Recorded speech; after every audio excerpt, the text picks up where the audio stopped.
Hi Gemini, welcome to your May master video. Just to give you a heads up, thank you so much for all of your love on my return. It really does mean the absolute world to me. I'm so very grateful to all of you.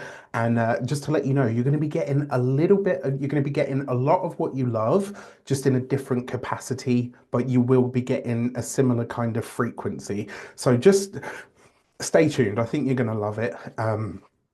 And if you don't, you always know where the unsubscribe button is, right? But that being said, I do want to say happy damn birthday to you. If you are a May-born Gemini, happy damn birthday to you. I truly hope you have a wonderful solar return.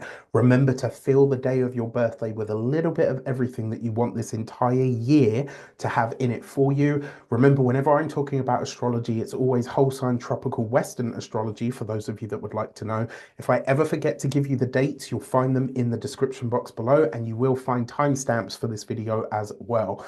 With that said, let's get straight into it. So for May, we're going to start right at the start of the month. On May the 1st, Venus enters Aries. This comes into your 11th house. Venus moving into the 11th is highlighting your social life, your connections, and your future goals and visions for visions for the future. You're magnetic right now, especially in group situations and dynamics. People want to be around you. I mean, who doesn't anyway, right? But they're going to help you. There's the other thing is as well, because wherever Venus goes, she makes us more diplomatic, more like that area of life gets a sweetening, right? We get, things tend to improve, they get better, they are enhanced in some way. She cleans up the area as well. And so people are going to want to support your vision. You might find suddenly that you've got more friends, or that the friends that you have really do want to support you in some way. You maybe push a project that was for the future, maybe it gets pushed forward in some way and the timeline speeds up. This could be really nice, right? Now, in the background of this, on this day, Saturn's presence on the North Node suggests that you're being asked to get serious about what your long-term dreams actually are. And some of your friendships may shift, right? But the ones that stay in your life and in your world at this time will absolutely be solid gold. Now, on the 5th of May, Mercury, your ruling planet, is going to conjunct Chiron in the sign of Aries in your 11th house. And it's also going to sextile, which is going to create an opportunity to Jupiter in your sign, in your first house. I forgot to mention, whenever I'm talking about astrology, it's always whole sign tropical Western astrology. I think I mentioned that, just in case. As Mercury connects with Chiron in your 11th house, you might find yourself healing old wounds around feeling excluded or misunderstood in some way in your group endeavors or identity. A conversation or a moment of clarity might help you reclaim your voice in some way, especially within your friendship groups. It's possible, and as if you guys need any help talking, right? He says with his Mercury in Aquarius. It's also possible that a friend or a family member steps in to support you in some way, or that a home-related matter helps you integrate your healing that much more. On a more mystical level, you might receive a visit or a message from a loved one who's passed away, especially because this is, there's an element of this that kind of brings in. I don't really know how to put it. Like, it feels to me like there's a helping hand from spirit in some way. That's probably the best way to put it. Now, on May the 11th, Mercury enters the sign of Taurus, and at this point, your ruling planet is flying, right? He's really, really picking up speed at this point. Mercury comes into that 12th house. Now, Mercury in the 12th house, your mind turns a bit more inward. You might crave more solitude or silence or just time to process your inner world or any feelings that have come up. And that conjunction to Chiron, whatever it does stir up from the base of your psyche around your connections and past connections and insecurities with that, this is the time where you go into that self and you're like, okay, I want to process this now so that I need time to work it out. Ideas come in whispers or dreams in some way because Mercury rules your first house and it also rules your fourth house. This might be that you're reflecting deeply on your past, your identity, maybe even your emotional security, because it's the fourth house is implicated here. Listen to your intuitive nudges at this time because they're going to be stronger than usual and may bring clarity around things that have been left unspoken, especially because Mercury in the 12th house makes us more psychic, more not so much empathic, but definitely more psychic, more intuitive. And it can bring, telepathic moments and abilities. Wait till Uranus comes into bloody Gemini. We're all going to be fucked because there'll be no lying then. What happens when everybody can suddenly read minds? Anyway, that's for a whole other different topic and different video and all the rest of it. But to bring it back to here, Mercury in the 12th makes us more psychic, more psychically porous. So you will be getting a lot more of that. If you're not practiced at shielding or anything like that, this is a time to get really good at that. On May the 14th, we've got a grand fire trine in the sky. I love it. I love it. I love it. I love to see it. This is happening for you across your third house, your seventh house, and your 11th. This is in the social houses, right? The houses where we connect, where we interact. Venus in your 11th house in Aries, Mars in your third house in Leo, the moon in your seventh house in Sagittarius. They are forming a grand fire trine. It brings huge momentum in relationships, conversations, shared visions, even. This is your day to really speak your truth, especially to close loved ones, friends, people that you spend a lot of one-to-one time on or with clients, one-to-ones, living situation, all of that. Meaningful chats, breakthroughs, good energy with with people in your neighborhood or your local environment could really be coming to the fore on this day. And if you've had something on your mind, say it. And it will probably really land quite well. Like this is one of those times where Gemini can be the most Gemini that has ever been Gemini, and they kind of get away with it, right? Like this is going to be one of those times where everyone's like, "Oh my God, this is amazing." On May the 17th, we've got a grand Earth trine. I love a grand Earth trine as well. This for you is happening across the 12th, the 4th, and the 8th houses. So the moon is going to be in your 8th house, Uranus is in your 12th, and then the south node is going to be in your 4th house, right? This is forming a more introspective but deeply transformational grand Earth trine. This is in effect, yeah, just I guess what I want to say is because this is happening in the water houses, there could be true emotional growth or transformation here because this is a grand earth trine happening in water houses. These are complementary elements. So it's like, even though this is a separating trine, there could be real growth that comes out of it in some way. And I love this, right? Especially when it comes to processing or healing ancestral patterns, spiritual work, deep emotional processing. This trine might also give you a long-term wealth potential, possibly tied to family or spiritual services if you do them. It's potent, it's private, and it's powerful.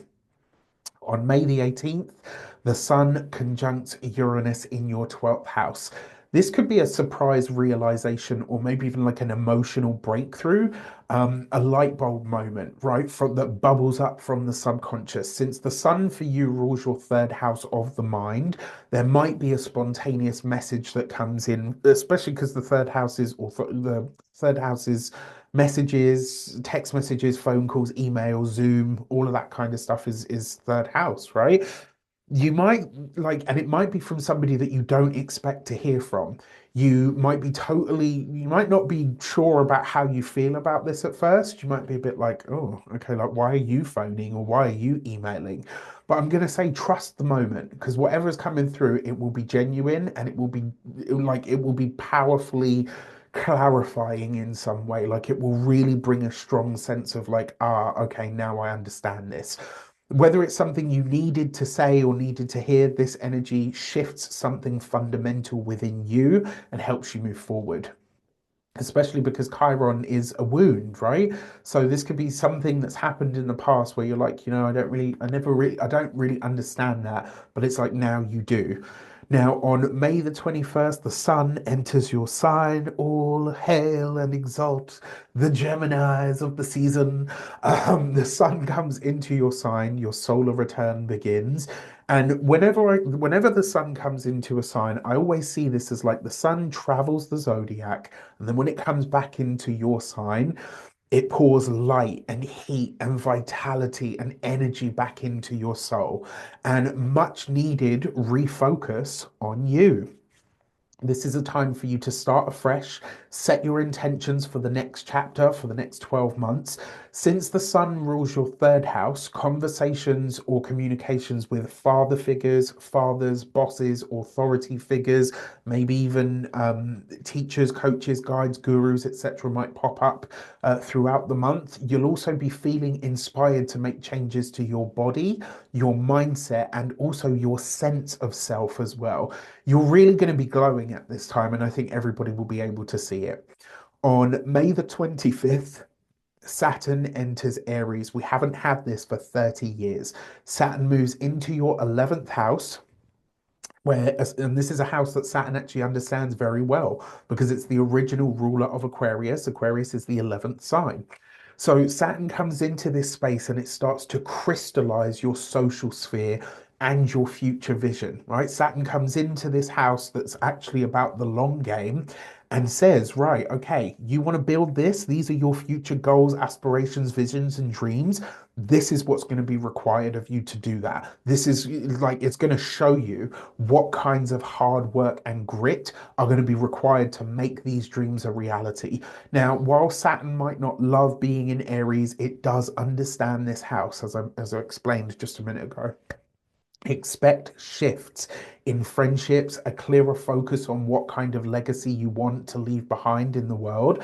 And also, um, what I find really interesting about this as well is because it's Saturn, it's like you might start, even though you've got all of this big social energy going on, you might find that with Saturn coming in here, it kind of gets a lot less. And you think to yourself, like, oh, why is everybody leaving? It's not that. This is Saturn saying, are these connections of quality who support you, who look after you, who are there if you call, or are they just acquaintances? Because acquaintances and fair weather friends, it ain't gonna fucking cut it anymore. Unless they are real and they show up for you when it matters, unless they are going to help you build these goals, these visions, and these dreams, we ain't got time for it, honey. Let's go. Let's go. All right. On May the 26th, Mercury, your ruling planet, comes home into Gemini, into your first house. I told you at this point, Mercury is flying, right? Mercury comes home into your sign and it's at full strength. Your voice is back. You are on fire. This is a great time for you to speak, to write, to pitch you, and also to clear your mental clutter and debris, especially as it's related to things that are stored in your body. You're going to be sharp, you're going to be fast, you're going to be funny, right? I mean, you're all of these things anyway, but at this time, not everyone's going to be able to keep up. So pace yourself if you can. Have patience with others where it's possible. It's also a really great time, actually, for you to think about refreshing your look, your tech, and your messaging. Right? On May the 30th, Mercury goes Cazimi in that first house, a brilliant idea, an inspired download, or a personal insight that arrives now. And remember, for you, the sun rules the third house, which is the mind, right? So it's like the sun and Mercury, your ruling planet, come together in your first house. It's like you decide to act on something that you've been chewing on for quite a while. And this moment could really help prompt a deeper emotional commitment to your physical health and vitality, or your body care, to looking after your vessel, especially if something clicks around why you haven't been showing up for yourself the way that you would like to. Okay, so for your lunations, on May the 12th, we've got the Scorpio full moon. This is happening in your sixth house. Remember, a full moon is a completion, a culmination, or an ending in some way, shape, or form. And the full moon is highlighting your health, your routines, your work life, and it is a potent one. Uranus is involved on both sides of this, so something could come to light very suddenly. If you've had any health concerns, you might finally understand or get to the root cause of it, and it might surprise you, right? So what's an example? Um, so not to give too many details away, but no, I can't use that because yeah, I just can't use that.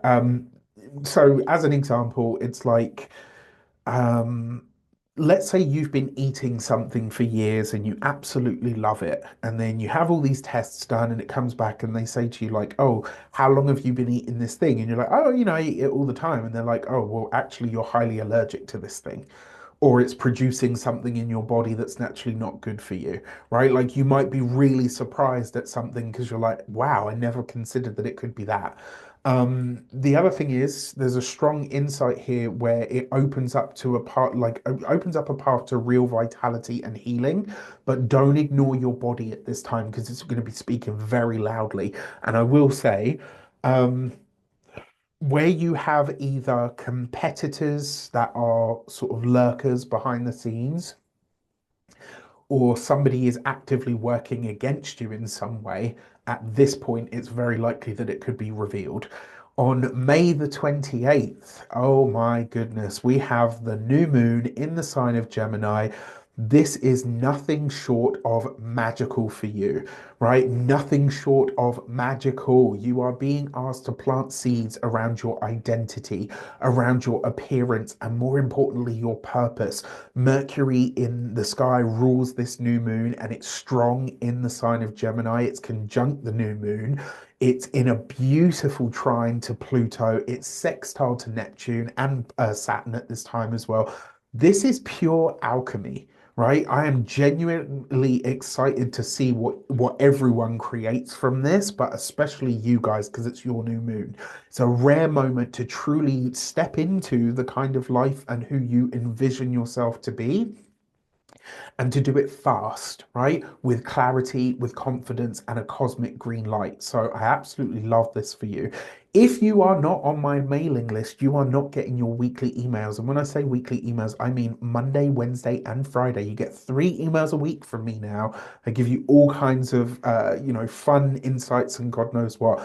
You'll also get a free gift for opting in. You get a tarot, a tarot PDF where it talks all about the elements in tarot and why those are important. I'm currently am launching the last ever live version of my Tarot Level 1 12-week mentorship. If you want to get your space on that, there's a link in the description box below. And stay tuned while we get into your monthly tarot. I told you, you're getting it all, but you're getting it all in one sort of big package. And then throughout the week, you're going to get other things as well. So stay tuned while we get into that. Hi Gemini, welcome to your tarot session as a part of this master reading. So let's get straight into it. These are the decks that I'll be using for you today. Before we start, as always, I would like to bless my decks of cards with all forms of love, light, peace, prosperity, and abundance. And I pray that the messages that come through are ultimately clear and concise, and they help you on your path to your highest vibrational good. So I'm going to give these a shuffle, and we're going to get into it. So as I said, you're going to be getting a whole lot of what you love, and you're going to be getting a whole lot of new stuff as well, right? So this is a format that you already know and love, only it's for the month ahead from now on. And you've got the Lovers card as your key to the month, right? This is great because that is your card. And if you are a May born Gemini baby, happy damn birthday to you. I truly hope you have a wonderful solar return. Remember to fill the day of your birthday with a little bit of everything that you want in it. All right, so for your actions and options this month, you have the Seven of Cups. So the first thing that really is highlighted to me here is when it comes to, so in terms of your actions, this month you might spin your wheels a little bit, right? There's too much going on, and you, although you are the master of, the jack of all trades and the master of none, and also you are a master at something, you're a master at juggling multiple things at any given moment. However, this month, that's going to dilute your power quite a lot. And so your actions are somewhat scattered this month. Now that you know that, and I've given you this prediction, you can do something about that, right? You can make an adjustment. You can streamline your process or take something off the board that is not as important as the things that really are at this moment in time, right? So I guess what I'm trying to say to you is this month is really about prioritization of what is actually important and gaining traction versus what is just a really nice idea. Now, this coupled with the Lovers card, now, you are usually very good at making decisions, right? And usually very quick at it as well. However, this month, I feel like you might be overwhelmed with the amount of choices and decisions and potentially even options that are available to you. Now, that's a very rare thing to say to a Gemini, right? Because you guys love options in all senses of the word, but I just feel like there's too many this month. It's like and it might feel at some point that you're just almost like spinning your wheels in a sense. Now, for those of you, when it comes to your actions, should I say the options that are available to you, there is a chance to prioritize as to what is really important to you. My advice would be for you to take it. When it comes to your communications and conversations, you've got the Moon card. Watch out for the information that you're given this month. All right, like especially in a professional setting, this is a very nebulous energy. These two cards combined, the Seven of Cups and the Moon, you just want to be extra selective about what you're taking on board from what people say to you. You know, I would be extra careful here because there's a thought and a feeling that actually, well, yeah, it's the Moon, right? So you're definitely things are not as clear as they need to be.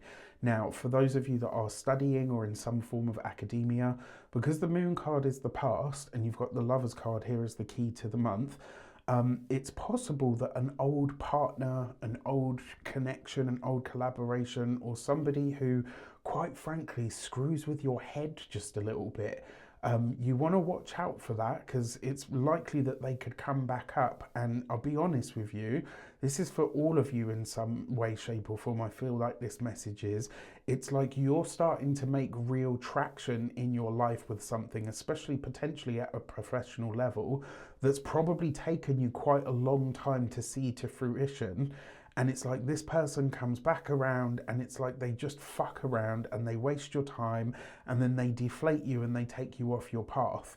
So your message here really this month is, if you want to get ahead professionally, academically, or even in life in general, when you see that person coming who acts like your personal retrograde energy, tell them to fuck off. Either that or just sidestep them altogether, right? This is one of those times where it's like if you see them coming or you get the I miss you text and all the rest of it, they're about to derail your process, right? They're about to derail and potentially even destroy your progress. And if this happens for you now that I've given you this heads up, then that's a choice that you've made, right? So I'm just telling you this straight up, and you guys know me, I always give you that tough love and it always comes from a place of care. But seriously, handle your business this month. When it comes to those of you that are employed by somebody else, this will be your boss, a superior, somebody's coming to you and they're going to say, we need you to fill in again. We need you to do this again. And it's like you're starting to actually make moves, to make progress, starting to really find your groove. And this is going to disrupt that. My advice to you would be to say no. All right. When it comes to those of you that are business owners, entrepreneurs, solopreneurs, people that work for themselves, this could be an influx of old clients. Now, I'm sorry to say it, and I mean this with no disrespect. I'm sure your clients are wonderful, but these clients represent a different version of you. They represent a different version of your business and not one that is actually about growth. This means that you would have to go backward in order to work with them or to collaborate with them. So my advice would be don't do it, because the chances are it's going to halt or hinder your process or progress. Right? And for those of you that are retired and no longer working, all of this coupled in with the Lovers card, if you're partnered specifically, it's quite possible that this is a recurring theme with or around your partner. that you end up kind of being sucked into, so watch out for that. On a more personal level, this could be where you start to realize that actually someone in your midst, and this is specifically for those of you that are older, but someone that's in your midst is not really as honest as you would like them to be. And for your love and relations, you've got the Ace of Cups. That's beautiful. If you're single, there are options, right? But potentially too many options, and your judgment, your vision is clouded this month. So it's like you've got this person coming back into your world, and then you've got this person who shows up for you who is going to be chalk and cheese night and day. Are you going to pick the familiar bullshit, or are you going to go for something new that challenges you to step out of your comfort zone? For a lot of you that are single, that have been like, no, not interested in dating, like da da da da, it's like a lot of you, that's going to change this month. There'll be someone that comes in that kind of zhuzhes up that heart sector and makes you see things in a very different light. For those of you that are partnered, married, or in a long-term commitment, I really like this because it's like you're prioritizing your relationship and you're choosing to say like, okay, this stuff doesn't have to impact this area of my life. And for a lot of you that are partnered, it may be that your relationship is getting a reboot of some sort.